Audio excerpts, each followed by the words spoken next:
What's up everyone? So after seeing all these ads about the benefits of using a handheld bidet, I finally got myself one, and this is the box that it came in. And in the box you have the spring hose that attaches to the sprayer, and also you have the water valve. This is the one that attaches to the hose, and of course you also have the sprayer itself as well. This is what it looks like. It's black, it's matte. It actually looks pretty good. I was quite happy with the way that it looks. Yeah, there it is.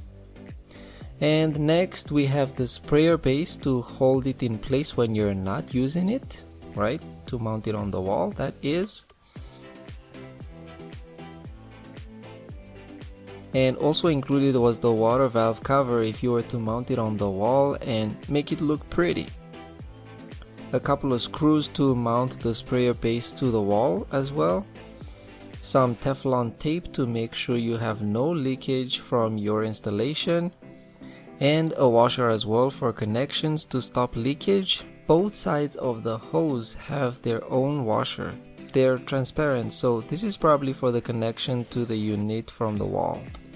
They also included some glue, which I'm gonna be honest and let you know I did not use because I'm not one to read instructions, and as you can see here, there is no instruction anyway. They totally expected anyone doing this to know what they're doing, which I don't.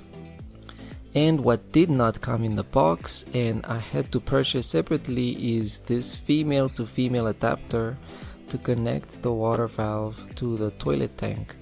But this was cheap, less than 10 rand, and I prefer the plastic one because it doesn't rust. So before installing, I went ahead and put Teflon tape to all the joints, which is totally unnecessary for all the connections that have washers, and I had to remove them later. Then turn off your water supply before disconnecting for your installation. Then I attempted to add more Teflon tape to the toilet tank I was connecting it to because I'm mortified of leaks, as you can see. Now this is what I meant when I told you the Teflon tape is useless for connections that have washers. I had to take this one out. Connect the hose to the valve and then the sprayer to the hose. Then test to see all your lovely leaks despite all your efforts to prevent them. Then uninstall, seal leaks and reinstall. Then repeat until you no longer have leaks.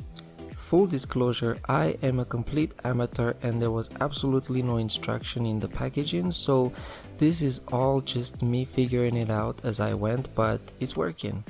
The pressure is strong enough and I'm happy with my totally amateur installation because I didn't pay anyone for it. So thanks for watching. Till next time. Peace.